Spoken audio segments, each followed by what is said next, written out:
ఆ టైటిల్స్ ఎక్కడ నుండి సార్ తెస్తారు?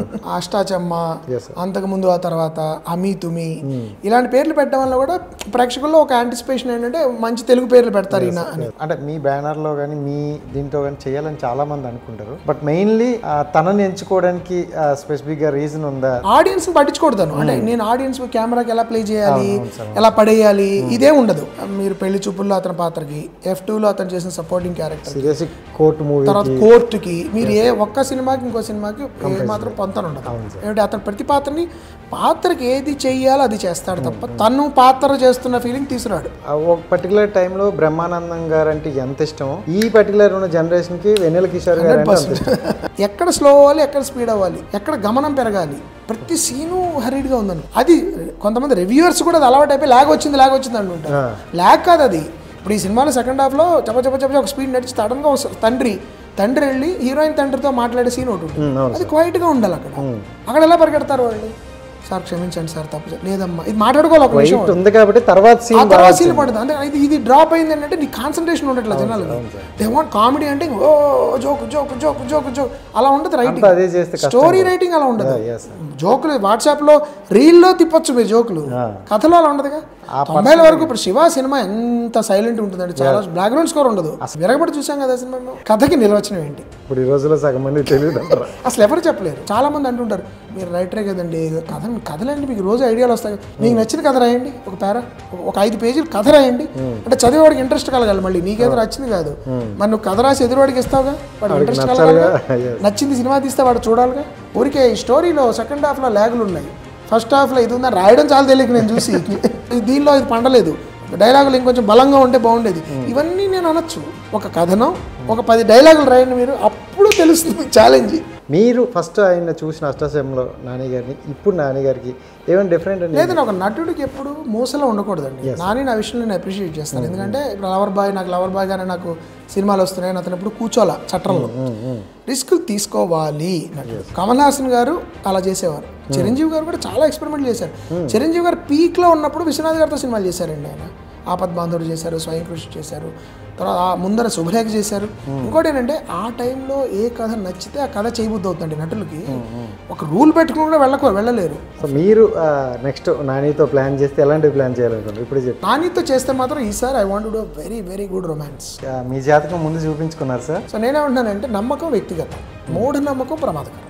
సంసారం మొదలయ్యి కలిసి బతకడంలో ఉన్న కష్ట నష్టాలు మొదలైనప్పుడు అప్పుడు రియల్ పర్సనాలిటీస్ బయటకు వస్తాయి. వచ్చినప్పుడు వాటిని మీరు అధిగమించి, లోపాలని మీరు పట్టించుకోకుండా క్షమించి ఒకళ్ళతో ఒకళ్ళు అధిగమించి ఆ కోర్ లవ్ ఏదైతే ఉందో అది మీరు గుర్తించగలిగినప్పుడు then you say the second I love you. మొదటి ఐ లవ్ యూలు మన సినిమాల్లో చూస్తున్నాం ఇప్పుడు, అదే రెండో ఐ లవ్ యూ అనుకుంటారు అందరూ. మీ పర్సనల్ లైఫ్ మొత్తాన్ని చూసుకుంటే వాట్ ఈస్ సక్సెస్ అంటే ఏం? సక్సెస్ అనేది ఫెయిల్యూర్స్ మధ్యలో వచ్చే ఒక సంఘటన అండి.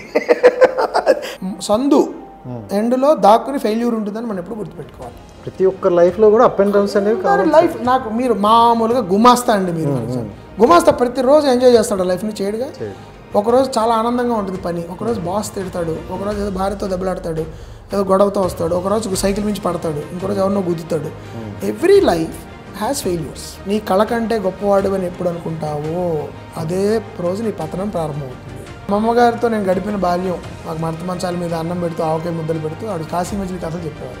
వెన్నెల రాత్రుల్లో గుంటూరులో ఆవిడ విజువల్గా, అంటే కాశీ మజిలీ కథలు ఏంటి ఒక రోజులో అవ్వదు, వారం రోజులు నడిచేస్తారు. ఇప్పుడు చూస్తున్న సీరియల్స్ లాంటివి, వెబ్ సిరీస్ లాంటివి. అక్కడ అది కూడా ఆవిడ ఎలా చెప్పేవారు కరెక్ట్గా, ఇప్పుడు వెబ్ సిరీస్ లాగా మోస్ట్ ఇంట్రెస్టింగ్ పాయింట్లు ఆపి మిగతాది రేపు చెప్తారు, పడుకోవాలి. మీరు ఈ ఫిలిం ఇండస్ట్రీలో రాకపోతే, యాజ్ అ డైరెక్టర్గా కాకపోతే ఏమయ్యే ఉండేవారు? ఇప్పుడు ఇండియా పాకిస్తాన్కి యుద్ధం జరిగే అవకాశం ఉంది అని అంటున్నారు సార్, దాని మీద మీకు? నా దృష్టిలో అంటే మనం చాలా పెద్ద దేశం అండి, మన దేశంతో యుద్ధం పెట్టుకునే తెలివి తక్కువ పని ఆ దేశం చేస్తుందని నేను అనుకోలేదు. ఎందుకంటే చాలా వాళ్ళు దుర్భరమైన స్థితిలో ఉన్నారు పాకిస్తాన్ వాళ్ళు. నమస్కారం సార్. నమస్కారం sir, thank you so much sir. చాలా రోజుల తర్వాత ఒక మంచి మెసేజ్ అండ్ మంచి సినిమాతో మళ్ళీ వచ్చారు. Thank you. సో ఈగర్లీ చాలా మంది వెయిట్ చేస్తుంటారు. కామెడీ అనే మెసేజ్ అంటే భయంగా ఉంది. సో ఈ రోజుల్లో మెసేజ్ అంటే కామెడీ ఉంటేనే అన్నీ వచ్చేస్తాయి సార్. Okay great sir. అంటే మన మూవీ గురించి మాట్లాడే ముందు నాకు కొన్ని డౌట్ ఉంది. అంటే మీ సినిమా వరకు వచ్చేసరికి ఆ టైటిల్స్ ఎక్కడి నుండి సార్ తెస్తారు? అంటే తెలుగు అంటే మనం నాకు తెలుగు టైటిల్స్ అంటే మన తెలుగు సినిమాకి తెలుగు టైటిల్స్ ఉండడం ఎప్పుడు కామన్, మంచి ఏమంటారు ట్రెండ్ అది. కానీ నా కథలకి మరి నేను ప్రత్యేకంగా ప్రయత్నించనండి, ఆలోచన అట్లా వస్తుంది అనుకుంటా. ఎలాగైనా అందమైన తెలుగు టైటిల్ పెట్టాలి, మంచి తెలుగు టైటిల్ పెట్టాలని ఫెనాటికల్గా నేను ఆలోచించను. కానీ ఒక్కప్పుడు కుదిరితే ఎలా, ఇప్పుడు ఈ కథ నాకు వినంగానే ముందు ఎందుకు సారంగపాణి అనే పేరు వచ్చింది. అరే అంటే అందమైన పేరు, కొత్త పేరు, తక్కువగా వాడే పేరు, గమ్మత్తైన పేరు కాబట్టి టక్మని సారంగపాణి జాతకం అంటే ఇంట్రెస్టింగ్గా ఉంటుందని నాకు అనిపించింది అనమాట. అందుకు నేను అనుకోవడం బట్ ప్రత్యేకమైన ప్రయత్నం ఏం చేయలేను నేను. అంటే ఇది ఒక్కటే కాదు సార్, మనం అంటే బిఫోర్ మీ ఫిలిమ్స్ చూసుకున్న ఒక్కొక్కటి కూడా అంటే ఆడియన్స్కి మనం ప్రమోషన్ల ద్వారా దగ్గర అవుతాం. అంటే మూవీ వస్తుందంటే ఒక్కొక్క రకాలుగా వెళ్ళి దగ్గర అవుతాం. ఫస్ట్ మీ టైటిల్తోనే దగ్గరలోకి వెళ్ళిపోతారు. అదేంటంటే మనం ఊర్లో అనుకునే మాటలు కావచ్చు, లేకపోతే మన చుట్టూ జరుగుతున్న మాటలు కావచ్చు, ఆ టైటిల్లోనే ఉంటుంది. అవును అది ఆ ప్రయత్నం. అంటే ముఖ్యంగా నేను ముందు నుంచి కూడా సమ్మోహనం, అష్టాచమ్మ, అంతకుముందు ఆ తర్వాత అమీ తుమి ఇలాంటి పేర్లు పెట్టడం వల్ల కూడా ప్రేక్షకుల్లో ఒక యాంటిసిపేషన్ ఏంటంటే మంచి తెలుగు పేర్లు పెడతారు ఈయన అని. తర్వాత ఆ అమ్మాయి గురించి మీకు చెప్పాలి మొన్న దేశం. తర్వాత నేను వి జెంటిల్మన్ 2 తప్ప ఇంగ్లీష్ పేర్లు నేను గోల్కొండ హై స్కూల్ బదులు మనం గోల్కొండ ఉన్నత పాఠశాల అని పెట్టలేం కాబట్టి అందుకని మనం తెలుగులోనే మాట్లాడే మాటలు కొన్ని ఉంటాయి. రోడ్డు, బస్సు, హై స్కూల్ మన తెలుగు మాటలే. అలాంటి వాటి తప్ప నేను ఒక వి జెంటిల్మన్కి ఆ టైటిల్ ఇంకా వేరేది కుదరక పెట్టడం జరిగింది. ఆ వెనకాల ఐడియా ఏంటంటే మనం మంచి, నాకు తెలుగు అంటే చాలా ఇష్టం, ఇంగ్లీష్ అంటే కూడా నాకు చాలా ఇష్టం, కానీ తెలుగు అంటే కొంచెం ఎక్కువ ఇష్టం మాతృభాష కాబట్టి అందమైన తెలుగుని మనం జనాల్లోకి తీసుకెళ్ళడానికి చాలా శక్తివంతమైన మాధ్యమం సినిమా. సినిమాలో ఇప్పుడు సుత్తి అనే మాట సినిమా నుంచి వచ్చిందండి మనకి. కట్ చేస్తే ఇప్పుడు మామూలుగా పబ్లిక్ వాడేస్తున్న మాటలు కట్ చేస్తే కథ ఎవడో చెప్తున్నాను, ఆఫీస్కి వస్తున్నారా, కట్ చేస్తే బాస్ కనబడ్డాడు, అసలు సీన్ సితార్ అయిపోయింది. ఈ మాట చూడండి, ఇప్పుడు రచ్చ రంబోలా మీకు సినిమాలో మాటలు ఖచ్చితంగా జనజీవనంలోకి వచ్చేస్తాయి. సో సినిమా ద్వారా మంచి టైటిల్స్ పెట్టినా కూడా అది ఒక అష్టాచమ్మ ఇప్పుడు ఎంత మంచిగా జనాల్లో నానుతూ ఉంటుంది అమితి అనేది, అంతకుమించి వేరే ప్రయత్నం లేదు, ప్రయత్నపూర్వకంగా కూర్చుని అలా చేసేది. అండ్ సారంగపాణి జాతకం అంటే చాలా బాగుంది, ఫస్ట్ నుండి లాస్ట్ వరకు మంచి కామెడీ అండ్ సెకండ్ హాఫ్లో డోస్ పెంచుకుంటూ వెళ్ళారు. సో క్లైమాక్స్ కూడా ఒక గొప్ప వ్యక్తితో అది బాగా ముగించారు సార్. సో అంటే దాని గురించి చాలా మాట్లాడుకోవాలి మనం. అంటే స్టార్టింగ్లో చూసుకుంటే మీ బ్యానర్లో కానీ మీ దీంట్లో కానీ చేయాలని చాలామంది అనుకుంటారు, బట్ మెయిన్లీ తనని ఎంచుకోవడానికి స్పెసిఫిక్గా రీజన్ ఉందా? దర్శి ఖచ్చితంగానండి. దర్శి నటన శైలి అంటే నాకు చాలా ఇష్టము. దర్శి ఇప్పుడు ఫర్ ఎగ్జాంపుల్ సారంగపాణి జాతకం కామెడీ కాబట్టి మనం కామెడీ చేయాలి, 24 గంటలకి ప్రతి ఫ్రేమ్లోనూ నవ్వించేయాలి అని ప్రయత్నించకుండా ఈ పాత్రను నేను ఎంత ఇంట్రెస్టింగ్గా చేస్తే, ఎంత నిజాయితీగా చేస్తే అంత నవ్వు వస్తుంది. నా కష్టాలు నేను పడుతూ ఉండాలి ఈ పాత్ర, నేను మిమ్మల్ని నవ్వించడానికి ప్రయత్నించకూడదు నటుడిగా. నా తలకాయ నొప్పి, నా బాధ, నా టెన్షన్ చూసి మీకు నవ్వు రావాలి, అది తెలిసిన నటుడు చేయాలి సినిమా, ఈ కథ. అది దర్శికి చాలా బాగా తెలుసు. అలాంటి నటుడు చేసినందువల్ల ఎక్కువ పండింది క్యారెక్టర్. మీరు దర్శిని సినిమాలో చూడండి, తన గొడవలో తను ఉంటాడు, తన తడబాటులో తను ఉంటాడు, తన భయాల్లో, తన ఆందోళనలో. అసలు ఆడియన్స్ పట్టించుకోడు. అంటే నేను ఆడియన్స్ కెమెరాకి ఎలా ప్లే చేయాలి, ఎలా పడేయాలి, ఇదే ఉండదు. He is only playing the character. అది చేయడం వలన మీకు ఎక్కువ పాత్ర గుర్తుండేలా ఉంటుంది. అంటే దర్శి గారిని మేము చాలా మూవీల నుంచి చూస్తున్నాం, ఒక్కొక్క సినిమాలోనూ కూడా అంటే ఆయన పాత్రకు తగ్గట్టు బిహేవియర్ తప్ప ఏదో నేను యాక్ట్ చేస్తున్నా అనుకుంటే. ఎందుకంటే మీరు బలగంకి, సేవ్ ద టైగర్స్కి, మీరు పెళ్లి చూపుల్లో అతని పాత్రకి, F2లో అతను చేసిన సపోర్టింగ్ క్యారెక్టర్, తర్వాత కోర్టుకి, మీరు ఏ ఒక్క సినిమాకి ఇంకో సినిమాకి మాత్రం పొంతన ఉండదు. ఏమిటి అతను ప్రతి పాత్రకి ఏది చెయ్యాలో అది చేస్తాడు తప్ప తను పాత్ర చేస్తున్న ఫీలింగ్ తీసుకురాడు. మీకు ఆ ప్రియదర్శన్ కనబడుతాను, లాయర్ కనబడతాడు, ఒక నార్మల్ స్నేహితుడు కనబడతాడు, లేకపోతే ఒక ఏమంటారు బలగంలో ఒక చాలా ఎమోషనల్ పల్లెటూరు కుర్రాడు కనబడతాడు. ఇది అతనిలో ఉన్న అంటే పాత్ర యొక్క సహజత్వాన్ని తెలుసుకుని, పాత్ర యొక్క సహజత్వం అనకూడదు అని, పాత్ర యొక్క ఏమనాలంటే అస్తిత్వం, అంటే పాత్ర యొక్క రూపురేఖలు ఏమిటి, మానసికంగా ఉండే రూపురేఖలు ఏమిటి, భౌతికంగా పాత్ర యొక్క రూపురేఖలు ఏమిటి గురించి అవగాహన చేసుకుని దీనికి న్యాయం ఎలా చేయాలి అనేది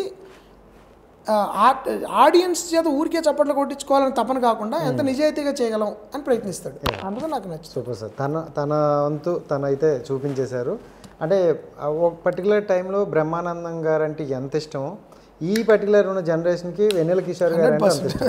ఎందుకంటే ఆ అంటే మీరు మనం చెప్పినట్టే నటించినట్టు కాదు, మొన్న ఒక ఈవెంట్లో కూడా చూసాం. అవును, వాళ్ళ ముగ్గురు ఒకే దగ్గర ఉంటే మనకి ఆ పాజిటివ్ వైబే ఒకటి క్రియేట్ అయిపోతుంది అన్నమాట.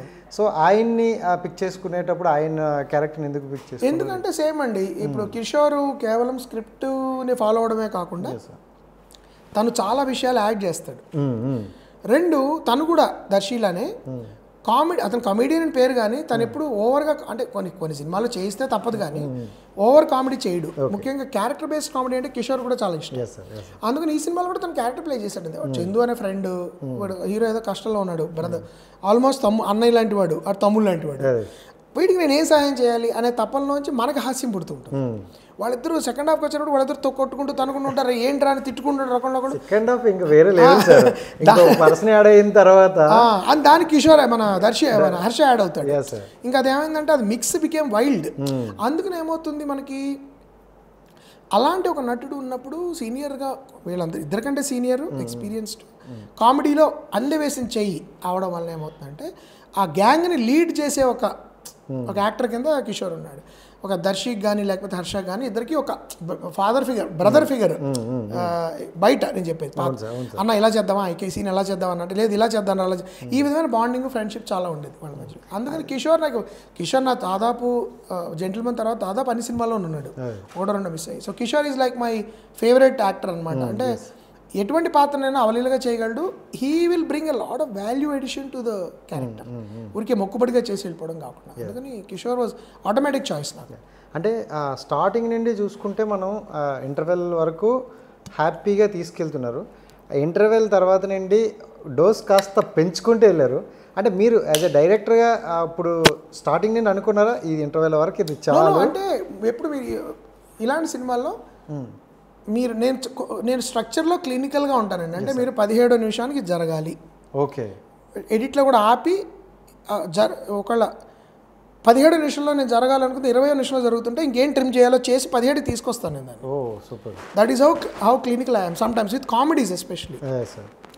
తర్వాత ప్లాట్ పాయింట్ ఎప్పుడు రావాలి, ఒక 1 hour 9 minutes ఫస్ట్ హాఫ్లో మీకు 15 నిమిషంలో అసలు మన సినిమా కథ బిగినింగ్లోనే స్టార్ట్ అయిపోతుంది. ఈరోజు మధ్యాహ్నం ఏదో అద్భుతం జరగబోతుంది అంటే ఫస్ట్ డైలాగ్. ఆ తర్వాత ఒక పాయింట్ ఒక 5 నిమిషాల్లో జరుగుతుంది, ఇంకో పాయింట్ 17, 18 నిమిషాల్లో, 19 నిమిషాల్లో జరుగుతుంది. తర్వాత మీకు మళ్ళీ 20, 22, 25 అలా నేను ప్లాన్ చేసి చేస్తాను. అయితే దీనిలో ఏంటి, ముందర మీకు సమస్య, సారంగపాణి జీవితం ఏంటి, అతని ప్రేమ, అతనికి వచ్చిన సమస్య, ఈ సమస్యను అధిగమించడానికి మొదటి ప్రయత్నం, దానికంటే పెద్ద ప్రయత్నం రెండో ప్రయత్నం, 2 ప్రయత్నాలు ఫెయిల్ అయిపోవడంతో ఇంటర్వెల్. రెండో ప్రయత్నం ఫెయిల్ అయ్యే టైంకి అతని జీవితం చిన్నాభిన్నం అయిపోయింది. తల్లిదండ్రులు తిడుతున్నారు, హీరోయిన్ తల్లిదండ్రులు తిడుతున్నాడు, హీరోయిన్ తిడుతోంది, ఎక్కువ తోచిన వాడిగా అయిపోయాడు. సో సెకండ్ హాఫ్ కొత్త కథ ప్రారంభమవుతుంది. మళ్ళీ సెకండ్ హాఫ్ మొదటి 5 నిమిషాల్లో హీరోయిన్ అతనికి ఒక కొత్త ఛాలెంజ్ విసురుతుంది. ఇదిగో ఇది నువ్వు సమస్యను పూర్తి చేసుకోకపోతే బాయ్ బాయ్. ఇప్పుడు అతనికి పూర్తిగా ఒక పిల్లి ఏదో కార్నర్కి తోసేసినట్టు ఒక వ్యక్తిని నొక్కేశారు, పూర్తిగా స్క్వీజ్ చేశారు. ఇప్పుడు అతను ఎక్స్ట్రీమ్ స్టెప్ తీసుకోకపోతే ప్రాబ్లమ్ సొల్యూషన్ లేదు. ఆ ఎక్స్ట్రీమ్ స్టెప్ శ్రీనివాస్ అవసరగాల గారి క్యారెక్టర్ ద్వారా అతనికి ఐడియా వస్తుంది. ఆ ఎక్స్ట్రీమ్ స్టెప్ వెళ్లే ముందు అతను ఎంత అంటే జీవితం ఇంకా డూ ఆర్ డై సిచ్యువేషన్. అది కుటుంబం వదిలేస్తుంది, గర్ల్ ఫ్రెండ్ వదిలేస్తుంది, తన పరువు పోతుంది, ఏం పోయినా ఇంకా నేను చెయ్యాలి. ఇది వీటికి అతీతంగా నమ్మకాన్ని వదులుకోలేడు. అదే అక్కడి నుంచి ఖచ్చితంగా అతని కష్టాలు పెరగబోతున్నాయని ఆడియన్స్కి తెలిసిపోతుంది. ఇంకా నేను పెంచాలి, పెంచితేనే మీకు మజా. పెంచడానికి ఒక కొత్త క్యారెక్టర్ రావాలి, ఇంకో స్నేహితుడు వేస్తే బాగుంటుందని అక్కడ వైవాహర్ష పాత్ర పుట్టింది. పుట్టిన తర్వాత ఇంక ఇతనికి ఎలాంటి కాంప్లికేషన్స్ వస్తాయి. అక్కడ సమస్య ఏంటి, ఈ సినిమా కథ ప్రకారం క్లైమాక్స్ చాలా ప్లేసెస్లో జరిగే ఛాన్స్ లేదు, ఒకే ప్లేస్లో జరగాలి. ఆ ఒకే ప్లేస్ ఆడియన్స్ బోర్ కొట్టకూడదు. ఆ ప్లేస్ని ఎంత కొత్తగా రకరకాలుగా చూపించాలి. రెండు, ఆ ప్లేస్లో జరిగే సన్నివేశాలు ఎంత రసవత్తరంగా ఉండాలి, డైలాగ్స్ ఎంత స్ట్రాంగ్గా ఉండాలి. ఆ డ్రామా మాత్రం బాగా, ఆ డ్రామా పండించడం మీద ఫోకస్ పెట్టి నడపడం అనేది ఆ ఛాలెంజ్ అనమాట. అయితే అందుకని డోస్ పెంచాలి. మీ ప్రశ్నకి జవాబు ఏంటంటే దానివల్ల మీరు ఇంటెన్సిటీ పెంచుకుంటూ ఆ పీక్ తీసుకెళ్తే కానీ మజా రాదు. అందువల్ల కొంతమంది సెకండ్ హాఫ్ కొంచెం ఎక్కువ ఫాస్ట్గా అయిందండి అన్న వాళ్ళు కూడా ఉన్నారు. స్పీడ్ ఉంటుంది. ఫస్ట్ హాఫ్ మీకు 1 hour 9 minutes, second half only 1 hour 3 minutes or 1 minute. Actually 3 minutes cigarette ads అవి. యాక్చువల్ మీకు ఫస్ట్ హాఫ్ కథ మీరు చూసేది గంట పరిగెడుతూ ఉంటుంది అది. అందువల్ల ఏంటంటే మీకు ఆ పరిగెడుతున్నప్పుడు మధ్యలో ఎక్కడన్నా ఆగింది అనుకోండి, చాలామంది సార్ అక్కడ కొంచెం ల్యాగ్ ఉంది, ల్యాగ్ కాదండి, అది కథలో మీరు ఆగాలి, అక్కడ ఆగకపోతే. కాబట్టి ఏంటి, మీకు ఆ మొమెంటం క్రియేట్ చేస్తున్నప్పుడు ఇంటెన్సిటీ ఆటోమేటిక్గా పెరుగుతుంది. అవును. ఈ క్లైమాక్స్ చూసుకుంటే మనకి అంటే మళ్ళీ పాత రోజులు గుర్తొచ్చేస్తారు. అంటే ఈ డ్రామా అనేది అది క్రియేట్ చేయాలంటే నిజంగా అంటే ఒక డైరెక్టర్కి ఎంత కష్టం అనేది మనకి క్లాసికల్ స్టైల్ అండి. అంటే మనం ఇలా మనం చాలా సినిమాలు ఇలా తీసేవాళ్ళం. అవును. మన కమర్షియల్ సినిమాల ఫార్మాట్ ఇదేం కదా, రాకెట్ సైన్స్ ఏం కాదు. మన ఏ చిరంజీవి గారి సినిమా, బాలకృష్ణ గారి సినిమా, లేకపోతే ఎన్ని మీకు నచ్చిన సినిమా తీసుకోండి, సక్సెస్ఫుల్ ఫిల్మ్, హిట్ అయిన ఫిల్మ్, దానిలో స్ట్రక్చర్ మీరు అబ్జర్వ్ చేయండి, ఇదే ఉంటుంది. హీరో జీవితం చూపిస్తారు ఫస్ట్, అతనికి ఏదో పెద్ద లేకపోతే బిగినింగ్లోనే హీరో కష్టం చూపిస్తారు, కొంచెం వెనక్కి వెళ్ళి హీరో ఏం చేస్తే కష్టం వచ్చిందో చూపిస్తారు. దానికి అతనికి వచ్చిన సమస్య, అతని జీవితం, అతని గర్ల్ ఫ్రెండ్, అతని వాళ్ళు మీకు ఎలా పెరిగి ఇంటర్వెల్ బ్యాంక్ అంటే ఏంటండి, వెనక్కి తిరిగి రాలేని ప్లేస్కి హీరో వెళ్ళడమే ఇంటర్వెల్ బ్యాంక్. అంటే నా జీవితం ఫస్ట్ రీల్లో ఎలా ఉందో ఇంటర్వెల్లో అలా ఉండకూడదు, మిడ్ యాక్ట్ పాయింట్ అంటాం దాన్ని. ఆ ఇంటర్వెల్ పాయింట్ మనకి ఏంటంటే హీరో ఎక్స్ట్రీమ్ స్టెప్ తీసుకుంటే తప్ప ఈ కష్టం నుంచి బయట రాలేడు. సెకండ్ హాఫ్లో ఇంకో ఎక్స్ట్రీమ్ స్టెప్ తీసుకుంటాడు, ఇంకో థర్డ్ హాఫ్ ఎక్కడ వరకు వెళ్తుంది యూజువల్గా కమర్షియల్ సినిమాల్లో. ఇది క్లాసికల్ ఫార్మాట్, ఇది మీరు ఎట్లా తీస్తారో అది పక్కన పెట్టిన ఆర్ట్ వేరు, ఇది స్ట్రక్చర్ చెప్తారు. మీకు సెకండ్ యాక్ట్ ఎండ్ అయ్యే టైంకి హీరోకి ఇంకా చావో రేవో సిచ్యువేషన్ వస్తుంది, అప్పుడు అతనికి ఫైనల్ డెసిషన్ తీసుకుంటాడు, ఎవరినైనా చంపాలా లేకపోతే నేను చావాలా. ఆ నిర్ణయమే క్లైమాక్స్. ఆ క్లైమాక్స్లో హీరో గెలిస్తే అయిపోయింది సినిమా. రెజల్యూషన్ అంటే అందరం కౌలించుకోవడాలు, మొదలుపెట్టుకోవడాలు, అమ్మయ్య సమస్య తీరిందిరా, మళ్ళీ హీరో హ్యాపీగా వెళ్ళి బతకచ్చు. ఇది స్ట్రక్చర్, సేమ్ స్ట్రక్చర్ ఇది మనం ఎన్నో సంవత్సరాలుగా తీస్తున్న తెలుగు సినిమా స్ట్రక్చరే తప్ప అంటే ఇదే కాదు. ఈ మధ్య కాలంలో తగ్గింది. ఈ మధ్య ఎందుకు తగ్గిందంటే డేర్ కాదండి, ఎంటర్టైన్మెంట్ కంగారులో మన రీల్స్ అవి వచ్చేసి అటెన్షన్ స్పాన్ తగ్గిపోయి ముందర నుంచి అసలు కథ ఎస్టాబ్లిష్ చేయాల్సిన అవసరం లేకుండా పరిగెత్తిచ్చే దీనిలో ఎక్కడ స్లో అవ్వాలి, ఎక్కడ స్పీడ్ అవ్వాలి, ఎక్కడ గమనం పెరగాలి, ప్రతి సీను హరీడ్గా ఉందనుకోండి. అది కొంతమంది రివ్యూవర్స్ కూడా అది అలవాటు అయిపోయి ల్యాగ్ వచ్చింది అంటుంటారు. ల్యాగ్ కాదు అది. ఇప్పుడు ఈ సినిమాలో సెకండ్ హాఫ్లో చెప్ప ఒక స్పీడ్ నడిచి సడన్గా తండ్రి వెళ్ళి హీరోయిన్ తండ్రితో మాట్లాడే సీన్ ఒకటి ఉంటుంది, అది క్వైట్గా ఉండాలి. అక్కడ ఎలా పరిగెడతారు వాళ్ళు, సార్ క్షమించండి సార్ తప్పు లేదమ్మా, ఇది మాట్లాడుకోవాలి ఒక విషయం ఉంది కాబట్టి తర్వాత సీన్ పడుతుంది. అంటే ఇది డ్రాప్ అయింది అంటే నీ కాన్సన్ట్రేషన్ ఉండట్లేదు జనాలకి. దే వాంట్ కామెడీ అంటే ఓ జోక్ అలా ఉండదు రైటింగ్, స్టోరీ రైటింగ్ అలా ఉండదు. జోకులు వాట్సాప్లో రీల్లో తిప్పొచ్చు మీరు జోకులు, కథలో అలా ఉండదుగా. కథలో మీరునే నవ్వుకున్న తర్వాత మీరు బయటకు వెళ్ళి చెట్టు కింద నుంచి సిగరెట్ కాల్చుకున్నారు, మీకు సిగరెట్ అలవాటు ఉంటే, లేదంటే బయటకు వెళ్ళేదో నుంచుని కాసేపు ఆలోచించారు, తర్వాత మీకు ఏదో గుర్తొచ్చింది, నెక్స్ట్ ఇంకో సీన్ ఉంటుంది. ఆ సీన్ లేకుండా దాన్ని వరుసగా పెట్టేశాను అనుకోండి, నేను హడావిడిగా ఉంటుంది. ఆ హడావిడి స్పీడ్ కాదు, అది ప్రాబ్లం. అక్కడైతే నాకైతే లాగ్లా అనిపించలేదు, ఎందుకంటే అక్కడ ఎగ్జాంపుల్ ఎవరు అనట్లేదు, బట్ నేనైతే ఒకప్పుడు అనిపించచ్చు. ఎందుకంటే ఎందుకు ప్రాబ్లం వస్తుందంటే స్పీడ్గా డిస్కనెక్టెడ్గా రీల్స్ చూడడం అలవాటు అయినప్పుడు మీకు ఆర్గానిక్ స్టోరీని ఫాలో అయ్యే కాన్సన్ట్రేషన్ జనాల్లో తగ్గుతుంది. అది మన 90ల వరకు ఇప్పుడు శివ సినిమా ఎంత సైలెంట్ ఉంటుందండి, చాలా బ్యాక్గ్రౌండ్ స్కోర్ ఉండదు అసలు, సైలెంట్గా చాలా సినిమాల్లో. మరి ఎవడైనా విరగబడి చూసాం కదా సినిమా. అండ్ నాకు అక్కడ ఆ సీన్ తర్వాత కొన్ని క్యారెక్టర్లు వచ్చినాయి చూడండి, అంటే ఆ సీన్ వల్లే మిగతా క్యారెక్టర్లు వచ్చాయి. ఇప్పుడు సంబంధం చూస్తాను ఇప్పుడు ఆ సీన్ ఎందుకు పెట్టాం మనం, ట్రిగర్ అది. ఈ తండ్రి అనేవాడికి వైజాగ్ రావడానికి అతని కారణం ఏంటి, ట్రిగర్ అవ్వాలి, పర్సనల్ అవమానం జరిగింది, భార్యతో చెప్పుకున్నాడు, ఛాలెంజ్ విసిరాడు ఆవిడతో, వీడికి ఇంతకంటే బెటర్ సంబంధం తెస్తానని చెప్పి ఫోన్ చేసి నేను వస్తున్నా అన్నాడు. ఈ సీన్ లేకపోతే అతను ఎందుకు వస్తాడు, కారణం కష్టం. So everything is organic. ఆయన రావడానికి కారణం ఏంటి, ఈ అమ్మాయి పిచ్చిది, ఈ మెంటల్ కేసు వీడి కోసం 15 రోజులు టైం ఇచ్చింది, ఇది కొంపతీసి వీడిని మళ్ళీ పెళ్లి చేసుకుంటుంది భయంతో ఆ అమ్మాయిని అంబుష్ చేయడానికి ఆయన వేరే సంబంధం తీసుకొచ్చాడు. అవును, నరేష్ గారు కదా, సంబంధం తీసుకొచ్చి అమ్మాయిని సర్ప్రైజ్ లాగా అంబుష్ చేశాడు, అమ్మాయిని ఇరికిచ్చేద్దామని ప్లాన్. ఆయన నమ్మకం ఏంటి, వీడిని చూస్తే పడిపోతున్నా, అందం ఉంది, వీడు ఒప్పేసుకుంటాడు అనుకుని ఆయన వచ్చాడు. సో ప్రతి క్యారెక్టర్ మోటివేషన్ ఉండడం వల్ల అక్కడికి వస్తుంది తప్ప కామెడీ కోసం రావట్లే. వాళ్ళు వచ్చిన తర్వాత కూడా వాళ్ళు కామెడీ చేయట్లా, వాళ్ళ గొడవలు వాళ్ళు ఉంటున్నారు.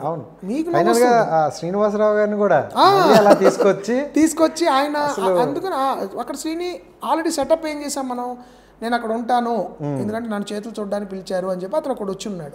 వచ్చాడు, ఓకేనా మీ పని చూసుకొని వెళ్ళిపోయాడు. తర్వాత అతను మళ్ళీ రీ ఎంట్రీ మీరు ఊహించరు, అది ఊహించలే, సెటప్ అండ్ పే ఆఫ్ అది ఊహించలేదు, అది సెటప్ అండ్ పే ఆఫ్ అది. కాబట్టి ఏంటంటే దట్స్ కాల్డ్ సర్ప్రైజ్.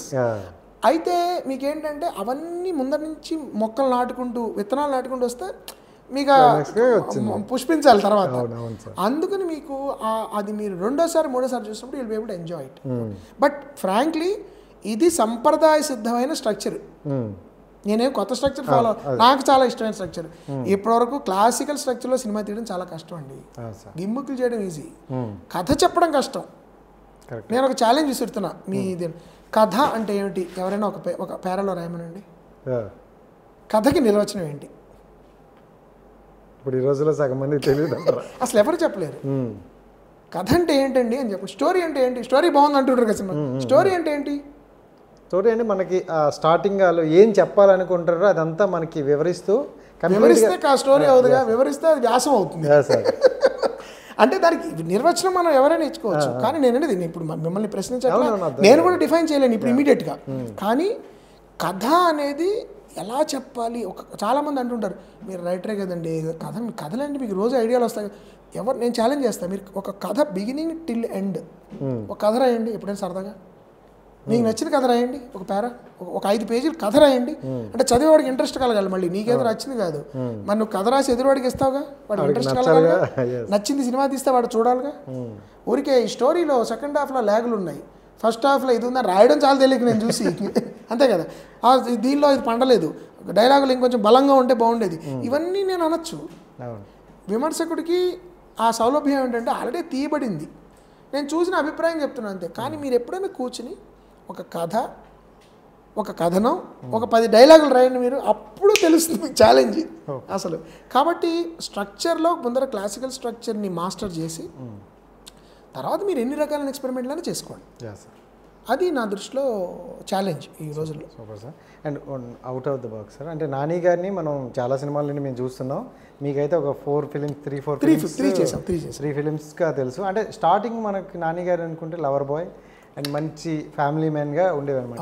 తర్వాత చూసుకుంటే ఆయన మొత్తం మార్చేశారు. అంటే దసరా కావచ్చు, ఇంకా డిఫరెంట్. మీరు ఫస్ట్ ఆయన చూసిన అష్టాచమ్యంలో నాని గారిని, ఇప్పుడు నాని గారికి ఏమైనా డిఫరెంట్ అంటే లేదండి. ఒక నటుడికి ఎప్పుడు మూసలో ఉండకూడదండి. నాని నా విషయంలో నేను అప్రిషియేట్ చేస్తాను. ఎందుకంటే ఇప్పుడు లవర్ బాయ్ గానే నాకు సినిమాలు వస్తున్నాయి, అతను ఎప్పుడు కూర్చోాలా చట్రంలో, రిస్కులు తీసుకోవాలి. కమల్ హాసన్ గారు అలా చేసేవారు. చిరంజీవి గారు కూడా చాలా ఎక్స్పెరిమెంట్లు చేశారు. చిరంజీవి గారు పీక్లో ఉన్నప్పుడు విశ్వనాథ్ గారితో సినిమాలు చేశారండి. ఆయన ఆపద్బాంధవుడు చేశారు, స్వయం కృషి చేశారు, తర్వాత ముందర శుభలేఖ చేశారు. ఆయన కమర్షియల్ స్టార్గా రైజ్ అవుతున్నప్పుడు కూడా అభిలాష చేశారు, చంటబ్బాయి చేశారు, మంత్రి గారి వేయంకుడు చేశారు, తర్వాత రుద్రవేణి చేశారు.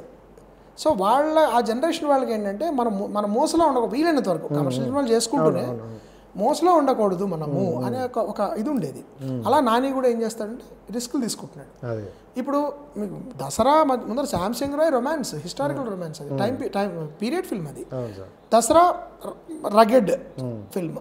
ఆయన చాలా రిఫైన్డ్ ఫిల్మ్. అంటే సుందరానికి కామెడీ, మళ్ళీ సరిపోతే శనివారం ఇది యాక్షన్ ఫిల్మ్. అదే మళ్ళీ వస్తున్నారు అంటే ఒక యాక్షన్ చేసి. సో తను ఏం చేస్తున్నాడంటే is trying to strike.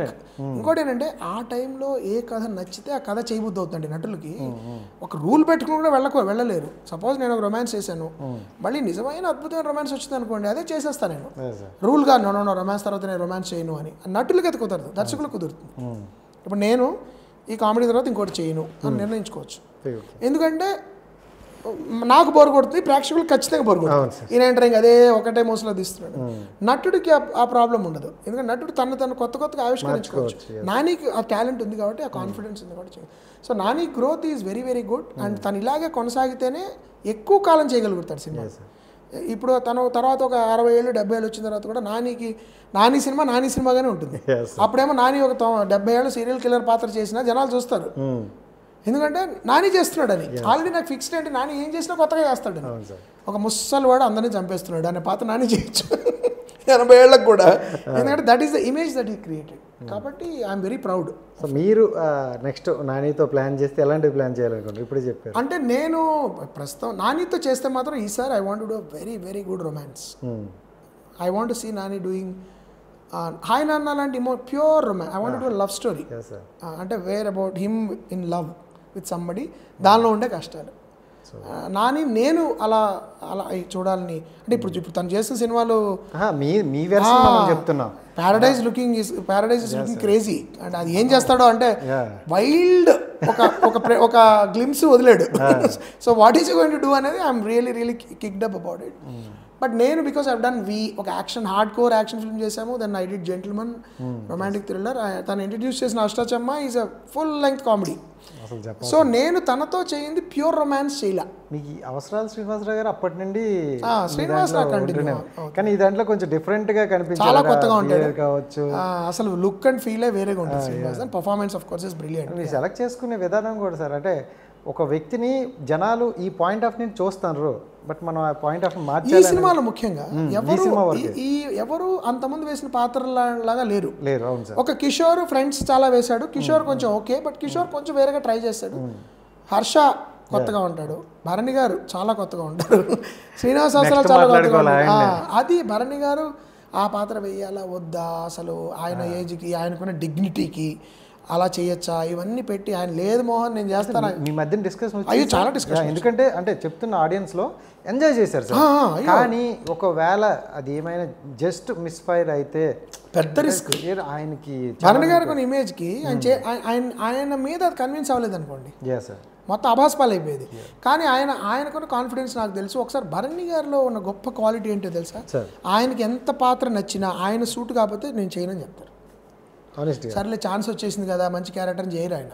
Mohan excellent character, నేను సూట్ అవుతుంది అని చెప్పేస్తాను. ఆయన చేస్తానన్నారంటే ఆయన ప్రాణం పెట్టి దాన్ని డెలివరీ చేసేస్తాడు 100. లాస్ట్లో క్లైమాక్స్లో ఆ డైలాగులు ఆయన తప్ప ఇంకెవ్వరు చేసినా పండదండి. ఫుల్ నరేషన్ ఇస్తావారా అని డైలాగ్ ఉంటుంది చూడండి. ఆ 3 డైలాగ్స్ భరణి గారు పేల్చినట్టు ఇంకెప్పుడు పేల్చలేదు. ఆ టైమింగ్ అవన్నీ బ్రిలియంట్ ఆయన. అందుకని Bharani garu is out standing. అసలు అంటే సార్ నేను నార్మల్గా చెప్తున్నా, ఆయన ఏజ్కి కొంచెం పెద్ద ఏజ్, అంటే ఆ టైమింగ్లో అలా చెప్పగలరా లేదు అనుకున్నాం. ఒక అమ్మాయి అక్కడ నిల్చుంటే చిన్న కుర్రాడిలాగా వెళ్ళేలాగా, అంటే అవి బాగా ఆయన అసలు చెప్పారు కదా, ఒకసారి ఆయన కన్విన్స్ అవ్వాలి సార్. తన గుండెల్లో నేను చేస్తే నేను చేయగలను, నాకు నమ్మకం ఉంది, ఇది కరెక్ట్, ఈ సినిమా కరెక్ట్, నేను చేయగలను, డెలివరీ చేయగలను అనుకుంటే మాత్రం ఇంకా అసలు నిస్సంకోచంగా చేయగలుగుతారు ఆయన. లేదనుకోండి ఆయనకి వద్దొద్దు నేను ఇది చేయలే, వేరే వాళ్ళకి ఇవ్వు, నేను చేయకూడదు అని చెప్పేస్తారు అనమాట. అందుకని ఇది మాత్రం అలా అనలా, లేదు నువ్వు మన చేత నేను చెప్తా కదా అని దూకారు ఆయన, అదరగొట్టారు. అలాగే వచ్చింది మనకి. నరేష్ గారు అండ్ రూప గారు, ముందు రూపలక్ష్మి గారితో అంతమంది పని చేయలేదు.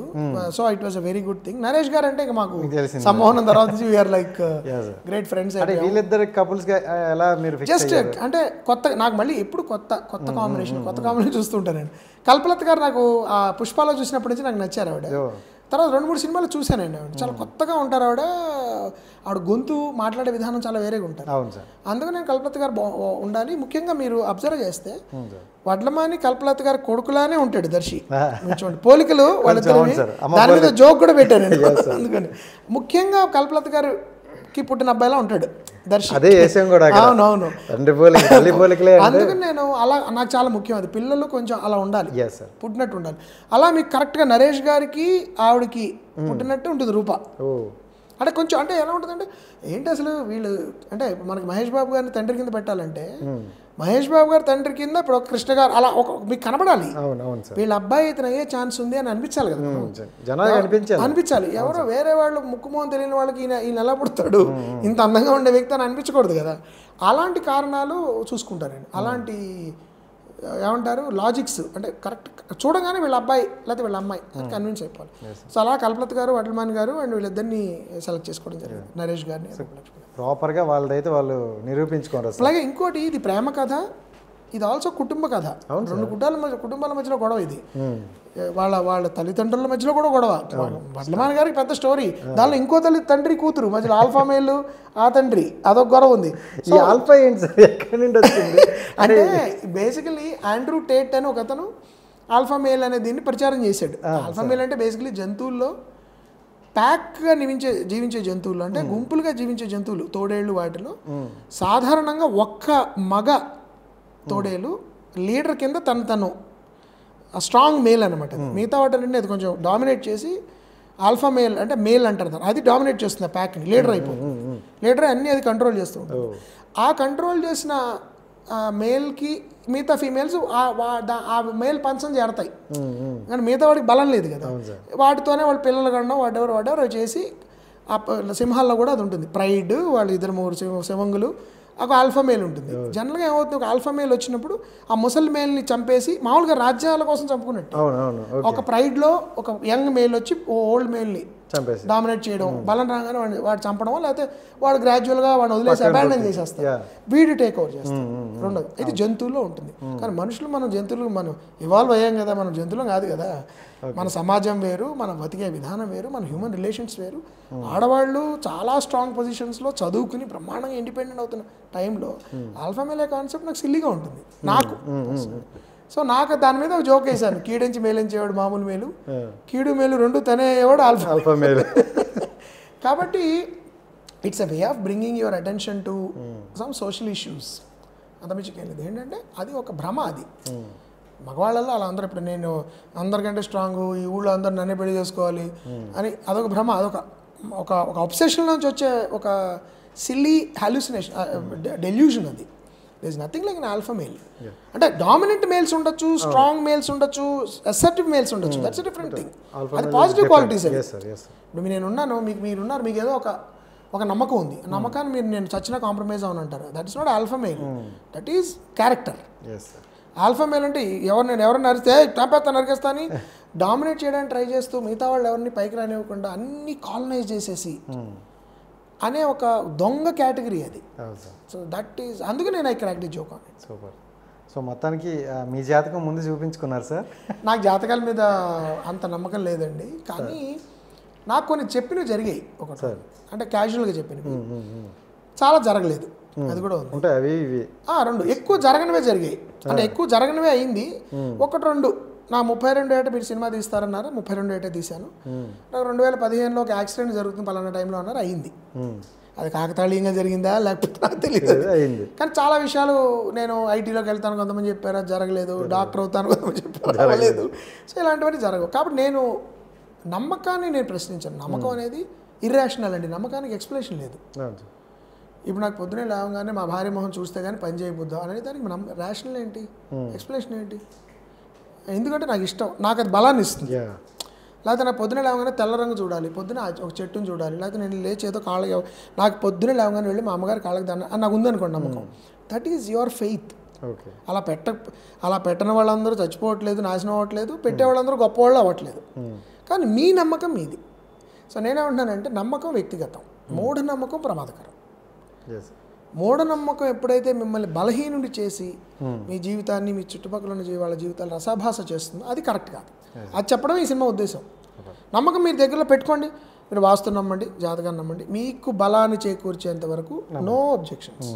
కానీ మీ పిచ్చి, మీ వేలం వెర్రి వలన 10 మంది జీవితాలు పాడవడం మాత్రం తప్పు అనే విషయాన్ని హాస్యరస ప్రధానంగా చెప్పాను సారంగమణి చేత. అంతే, చాలా పద్ధతిగా. ఇది ఒరిజినల్ స్టోరీ అండి, ఇది ఒక షార్ట్ స్టోరీ ఉంది ఆస్కర్ వైల్డ్ది, the Lord Arthur Savile's crime అనే ఒక కథ, మూల కథ దీన్ని.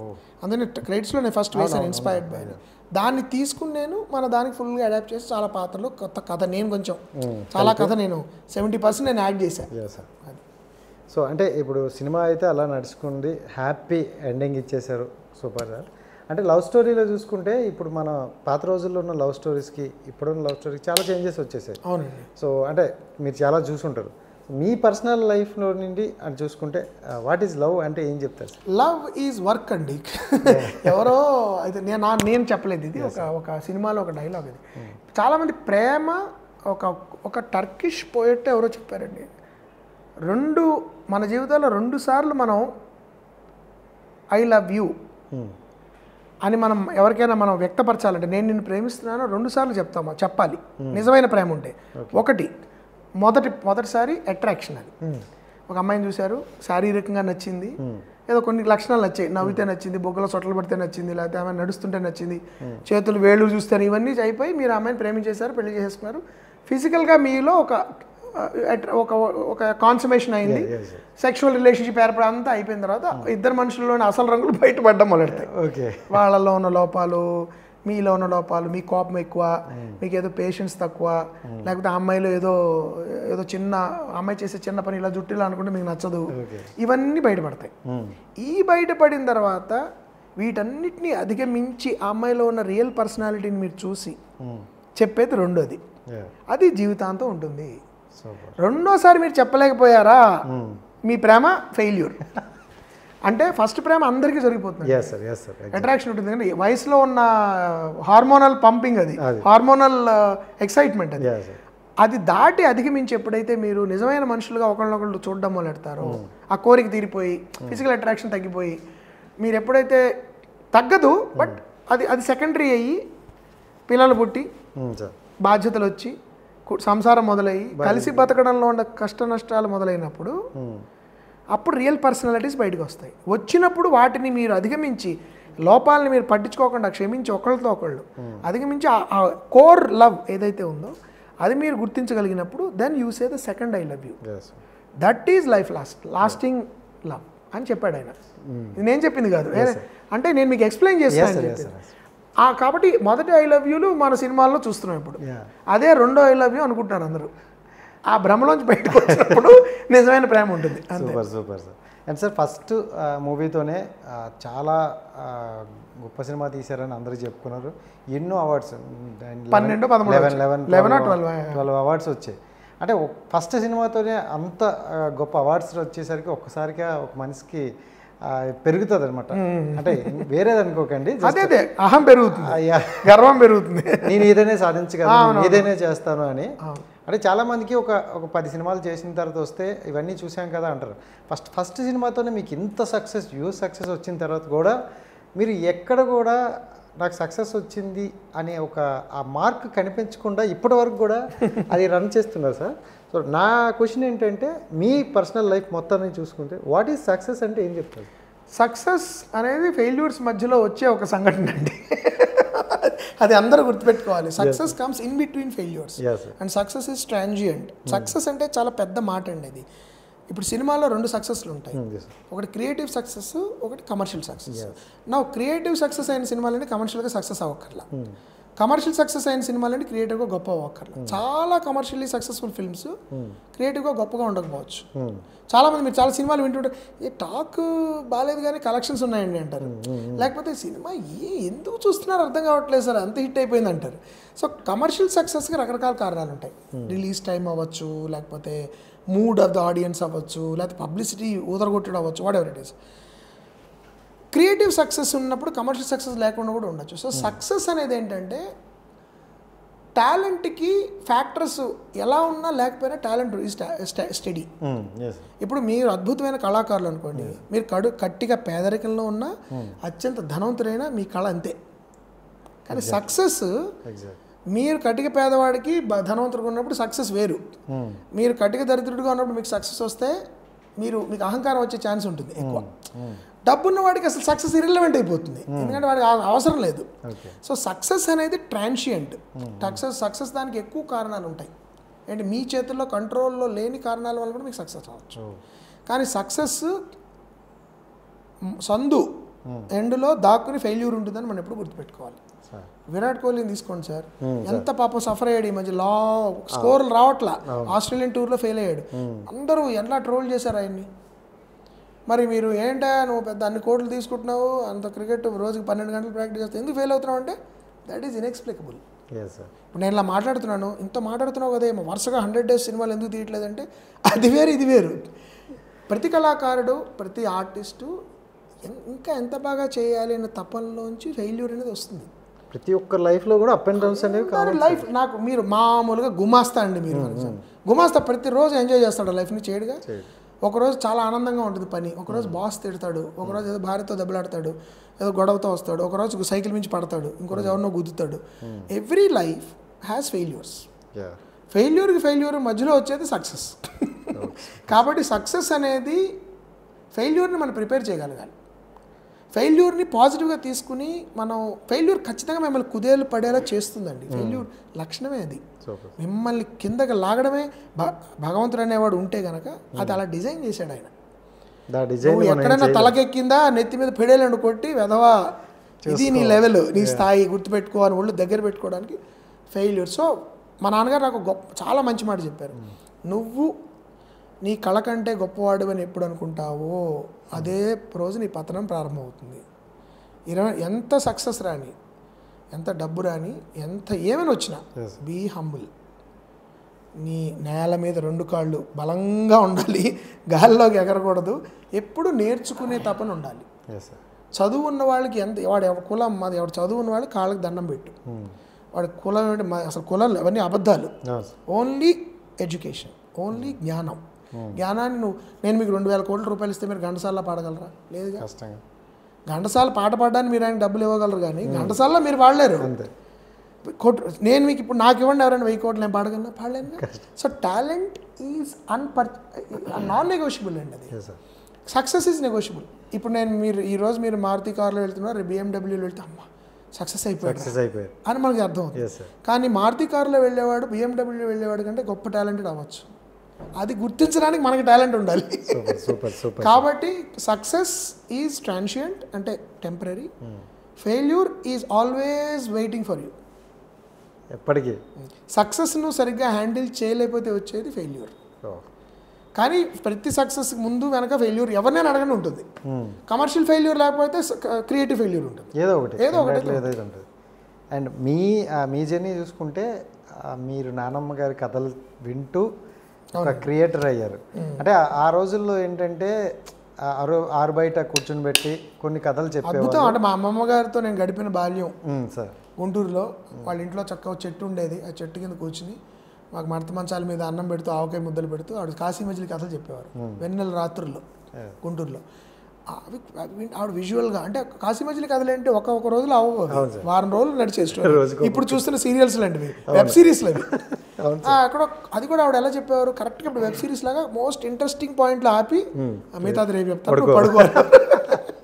అలా మాకు వారం వేసే రోజులు చెప్పేవారు కదా.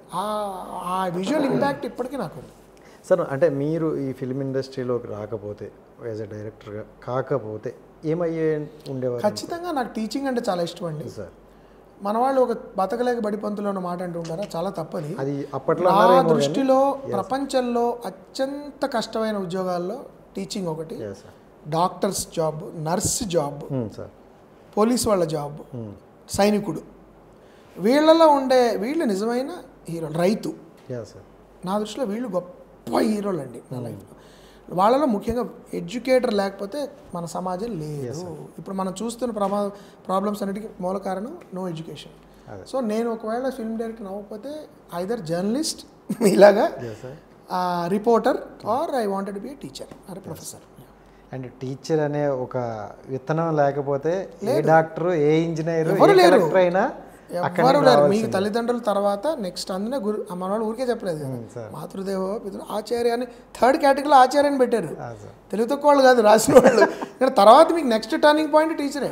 అవును సార్. ఎందుకంటే టీచర్ మీ క్యారెక్టర్ని డిఫైన్ చేస్తాడు, డిటర్మిన్ చేస్తాడు. మీ క్యారెక్టర్ పునాది వేసేది టీచరు. సరే, అప్పుడు ఉండే అంటే ఎడ్యుకేషన్ కావచ్చు, ఇప్పుడు అంటే చేంజెస్ పెరిగి, అంటే ఎడ్యుకేషన్ డిపార్ట్మెంట్ మనం అనట్లేదు, కానీ మనం పిల్లల్ని పెంచే విధానం చాలా మారింది. గారాబం ఎక్కువైంది. గారాబం కంటే కూడా ఇప్పుడు కోవిడ్ తర్వాత వాళ్ళకి డివైస్లు ఇచ్చేయడం, పుస్తకాలు పోయాయి. ఎప్పుడైతే పుస్తకం మీరు చదవరో మీకు కాల్పనిక శక్తి ఉండదు. పుస్తకం చదివి ఇప్పుడు మాకు అతను గుర్రం ఎక్కి ఉత్తర దిక్కుగా బయలుదేరి అంటే నేను ఊహించుకుంటా కదా, ఆ ఊహ పోతుంది. గూగుల్ చూస్తున్నాను నేను, లేకపోతే రీల్స్ చూస్తున్నాను, లేదంటే ఏదో డివైస్లో వీడియో గేమ్లు ఆడుతున్నాను. సో 80లు 90ల నుంచి పుస్తకాలు చదవడం, సాహిత్యం చదవడం, సంగీతం వినడం, చిత్రకళ, పెయింటింగ్ని అబ్జర్వ్ చేయడం, నాటకాలు చూడడం, యక్షగానాలు చూడడం, బుర్రకథలు చూడడం, ఇవన్నీ పోయి మగపిల్లాడైతే ఐటీ, అమ్మాయి అయితే డాక్టర్, రుద్ది రుద్ది రుద్ది రుద్ది. ఇప్పుడు ఏమవుతుంది, మీకు చదువుకుని అందరూ ఐటీ ఉద్యోగాలు చేస్తున్న వాళ్ళకి మిగతా అవగాహన ఉండట్లా.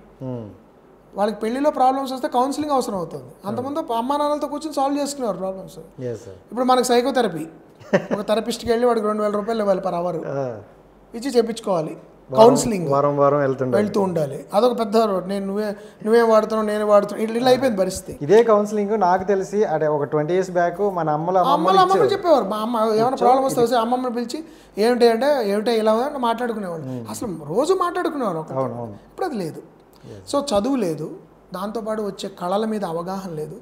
ఇవన్నీ మీరు ఒకటేనండి, మీకు డబ్బు అనేది మీ భౌతిక జీవితాన్ని ఏ విధంగా నిలబెడుతుందో కళలు మీ ఆత్మని నిలబెడతాయి. మన ఆత్మకి ఆహారం ఆర్టే. అవి ఎప్పుడైతే కళలు చదువు పోయిందో ఆత్మ ఎండిపోతుంది.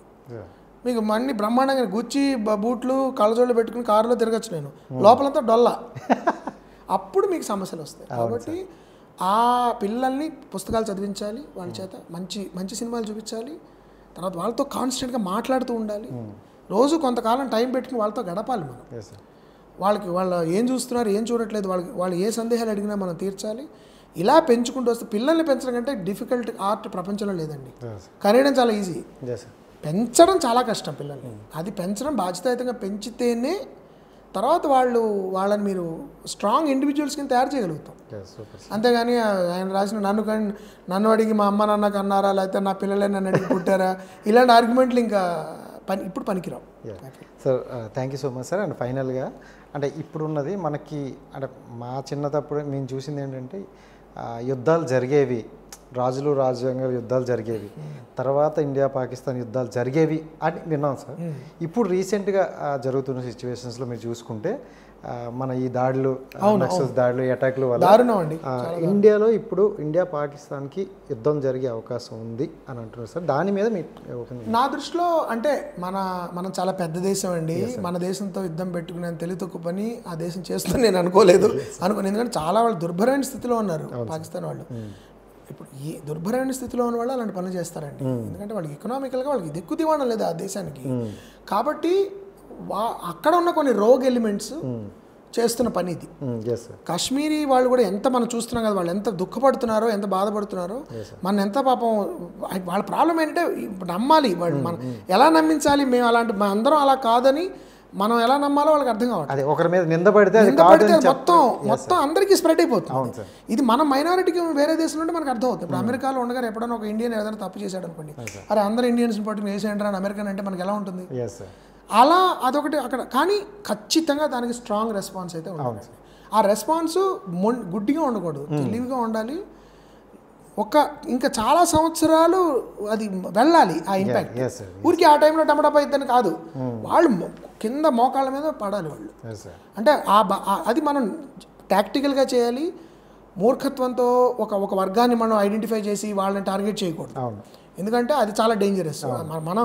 మనం మిగతా వాళ్ళకంటే సుపీరియర్ అని ప్రూవ్ చేసుకోవాలంటే వాళ్ళకంటే సివిలైజేషన్లో కానీ కల్చర్లో కానీ మన ఆలోచన విధానంలో కానీ వాళ్ళకంటే మేము బెటర్ అనేది మనం డిస్ప్లే చేసి ప్రపంచానికి వాడికి చూపించాలి.